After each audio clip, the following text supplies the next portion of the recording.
नमस्कार, मैं रहबर सिंह बारी। आज इस बुलेटिन में बात होगी मध्य प्रदेश में प्रधानमंत्री गृह मंत्री की चिंता बढ़ा रहे मामा शिवराज सिंह चौहान की। उत्तर प्रदेश से विपक्ष के मामा शिवराज सिंह को मिल रही सहानुभूति की बात करेंगे। आज राहुल गांधी के भारत जोड़ो यात्रा के दूसरे चरण की और अंत में बात होगी इजराइल और हमास युद्ध में इजराइल के पीछे हटते कदम की। शुरुआत करते हैं मध्य प्रदेश से, जहां पर मामा शिवराज सिंह चौहान जो कि पूर्व मुख्यमंत्री हैं, उन्होंने प्रधानमंत्री नरेंद्र मोदी और गृह मंत्री अमित शाह की चिंता को बढ़ा दिया है।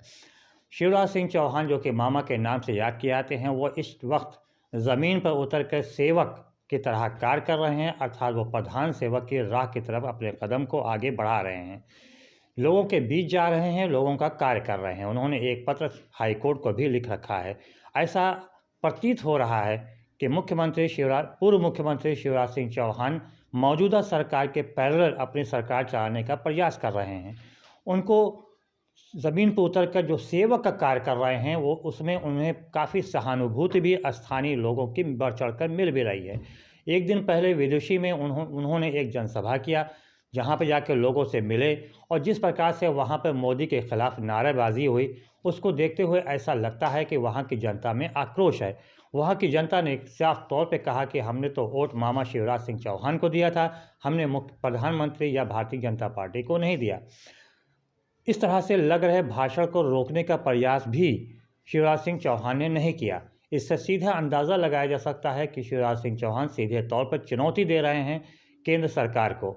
जाहिर सी बात है, क्योंकि 18 साल तक उन्होंने प्रदेश की बागडोर संभाली और प्रदेश को विकास के पथ पर आगे बढ़ाने का भी काम किया। मामा शिवराज सिंह चौहान को ही जनता ने वोट भी दिया। ख़ासतौर से लाडली बहना जो योजना थी, उसका काफ़ी लाभ मिला इस चुनाव में। और प्रधानमंत्री को भी ये कहना पड़ा रैलियों में कि महिलाओं ने बढ़ चढ़ कर वोट किया है।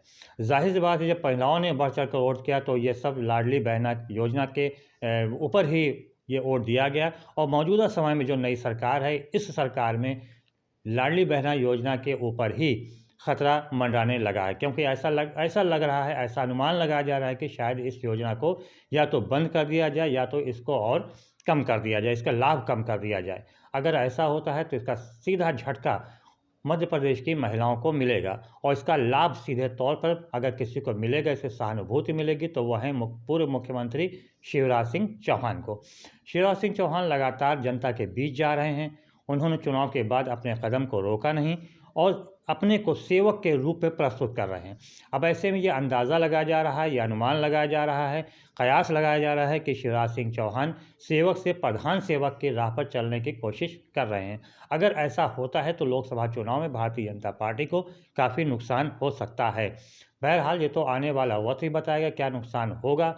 फिलहाल मामा शिवराज सिंह चौहान को काफ़ी सहानुभूति वहाँ की जनता से मिल रही है। सहानुभूति तो उन्हें उत्तर प्रदेश से भी मिल रही है। यहाँ के विपक्ष के नेता लगातार शिवराज सिंह चौहान की तारीफ कर रहे हैं। एक दिन पहले पूर्व मुख्यमंत्री और सपा के मुखिया अखिलेश यादव ने सीधे तौर पर प्रेस वार्ता के दौरान कहा कि जिस प्रकार से शिवराज सिंह चौहान सरकार चला रहे थे, वहाँ से जिस प्रकार से उनको किनारे किया गया, उससे मामा दुखी हैं और इसका परिणाम लोकसभा चुनाव में देखने को मिलेगा।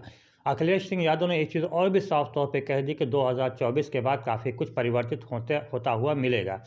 जाहिर सी बात है, ये परिवर्तन अगर केंद्र में भारतीय जनता पार्टी की सरकार हटती है और इंडिया गठबंधन की सरकार बनती है, तो जाहिर सी बात है सिर्फ मध्य प्रदेश ही नहीं बल्कि छत्तीसगढ़ और राजस्थान का भी जो वहाँ की सरकार है, वहाँ पे भी खतरे के बादल मंडरा सकते हैं और सरकार बदल सकती है।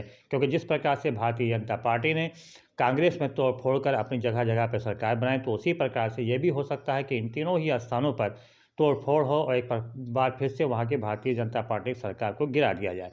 लेकिन ये तो बहुत दूर की बात है। फिलहाल तो अभी 2024 का चुनाव सामने है। चुनाव की बात किया जाए तो सभी पार्टियां जो है, खासतौर से विपक्षी दल, एकजुट होकर चुनावी रणनीति तैयार करने में जुट गए हैं और भारतीय जनता पार्टी की चिंता को बढ़ाने लगे हैं। चिंता तो भारतीय जनता पार्टी के राहुल गांधी भी बढ़ा रहे हैं, क्योंकि भारत जोड़ो यात्रा द्वितीय चरण था, फेज़ 2 की शुरुआत भी इसी दिसंबर माह के अंत में होने जा रही है। पूर्व में ये कयास लगाया था, अनुमान लगाया गया था कि ये भारत जोड़ो यात्रा की शुरुआत जो है वो गुजरात से होगी और पूर्वोत्तर राज्यों में अर्थात मेघालय में पहुंचकर समाप्त होगी। लेकिन अब बात स्पष्ट हो गई है कि जो शुरुआत होगी भारत जोड़ो यात्रा के द्वितीय चरण की, वो पूर्वोत्तर राज्य से होगी और गुजरात में ही जाकर संपन्न होगी। और जिस समय गुजरात में ये यात्रा संपन्न होगी, उसी समय लोकसभा चुनाव की भी घोषणा चुनाव आयोग कर देगा।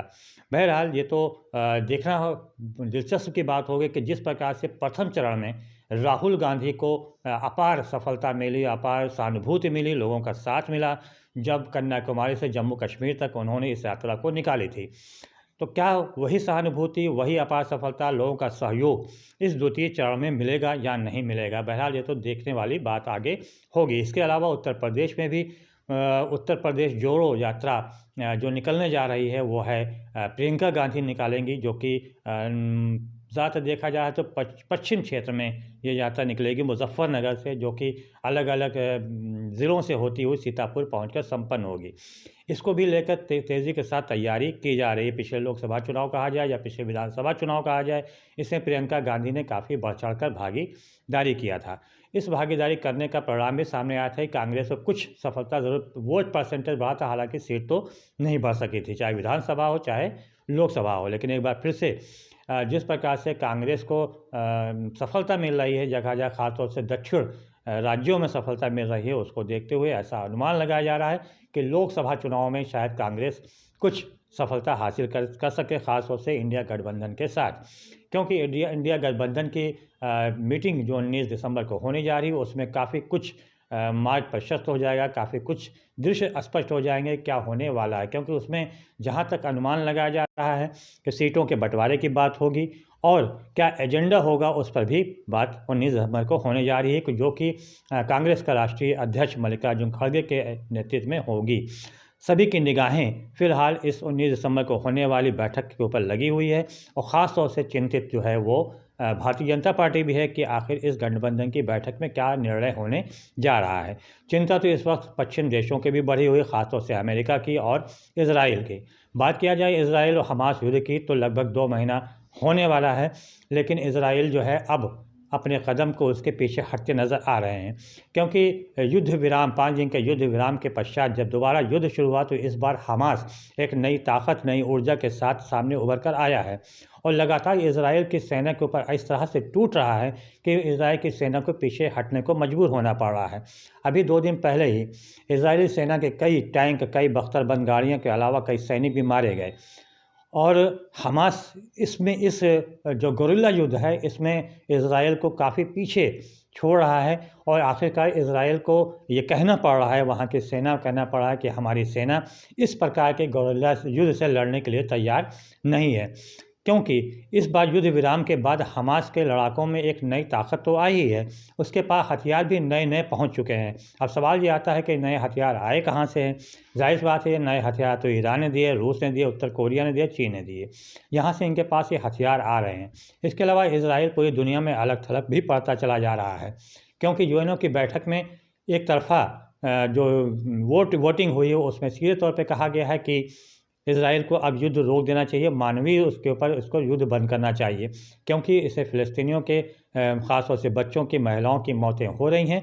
ऐसे देखते हुए फ़ौरन ही इजराइल को बंद कर देना चाहिए। लेकिन इजराइल के प्रधानमंत्री नेतन्याहू इसको बंद करने को, युद्ध बंद करने को तैयार भी नहीं है। हालांकि अमेरिका भी अब लगातार दबाव डाल रहा है कि युद्ध पर विराम लगाया जाए, युद्ध को रोका जाए। बहरहाल आने वाला वक्त बताएगा किस प्रकार से क्या होता है। आप भी देखिए, हम भी देखते हैं। फ़िलहाल आप बताइएगा कि हमारा ये बुलेटिन कैसा लगा आपको। हमारे कमेंट बॉक्स में जाके कमेंट कीजिएगा।